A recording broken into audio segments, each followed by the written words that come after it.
Tonight, Michael Siemens is a photojournalist from Waterville who recently returned from a month in Moldova and Ukraine. With the financial support of the Pulitzer Center on Crisis Reporting, he was chronicling the stories of some of the countless Ukrainians who have been driven from their homes. We talked with Mike Siemens a few weeks ago when he was in Eastern Europe, and we wanted to continue that conversation now that he's back in Maine.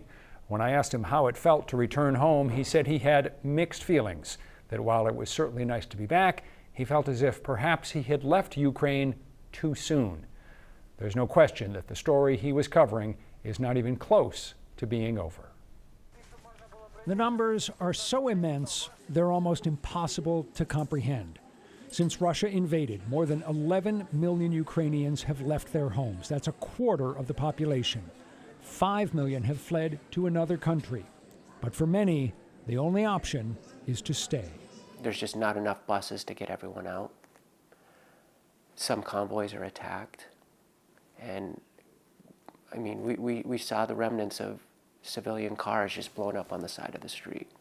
And you wonder how the heck, it just defies logic to see some of the targets that were hit. It was just indiscriminate bombing. Most of those fleeing are women and children. Men in Ukraine between the ages of 18 and 60 are required to stay to defend their country. What you were trying to chronicle was not the property destruction of the war. It wasn't missiles flying, and it wasn't soldiers shooting at each other. It was really the emotions of what these displaced people are going through. How hard was it to capture that? The hard part was having to download it and then look at it again, go through which pictures to file, caption them. That was the painful process. That's kind of a typical thing for journalists. In the moment, you're just focused on the job, and then it's afterwards, especially when you're looking at the pictures, that the emotions hit you. Yes, and they would hit hard, I mean, I would have to close the computer at times just because the emotions would take over. Among the scenes etched in Siemens' memory, the wrenching goodbyes that both sides often tried to make last forever, as women and children left behind husbands, fathers, and sons. Now they can go back and fight for their country and not worry about their wives or children being killed. But the flip side was the women and children just weren't sure if they would ever see their fathers and husbands again. It was one of the most tragic things I've ever seen. And it would happen over and over and over. What Mike Siemens photographed was sometimes stirring and heartbreaking at the same time. One story that sticks out to me was this woman is evacuating with her son. The son couldn't have been more than 10 years old. And her parents, she's saying goodbye to her elderly parents.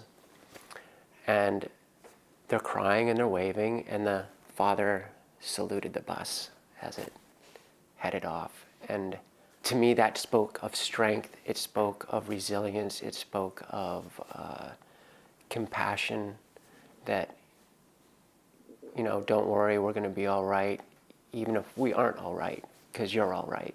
One of the things that you have to do as a photographer when photographing people is have a certain rapport with them, and often you have to try to establish something in a moment.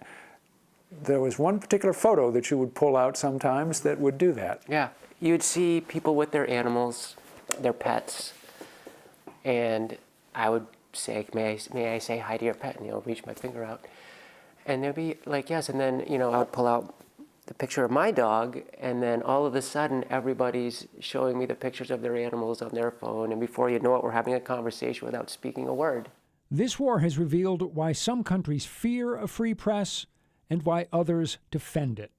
Under a new law in Russia, anyone who refers to what is happening in Ukraine as a war or invasion can face up to 15 years in prison. The people of Ukraine, the displaced people whom you met, they want the story of this war told. Yes. They do not want it to have limited exposure. They want the story to go out to the world. Yes. They want the world to know what is happening there. They want the world to know what their suffering is. They want the world to know what injustices are happening there. And they see the value in American media, Western media, any media, telling that story. Mike Seaman's photojournalism is, as we mentioned, being sponsored by the Pulitzer Center on Crisis Reporting. His photos have been published in USA Today. We have links to both of those organizations in the 207 section of our News Center Maine website and app.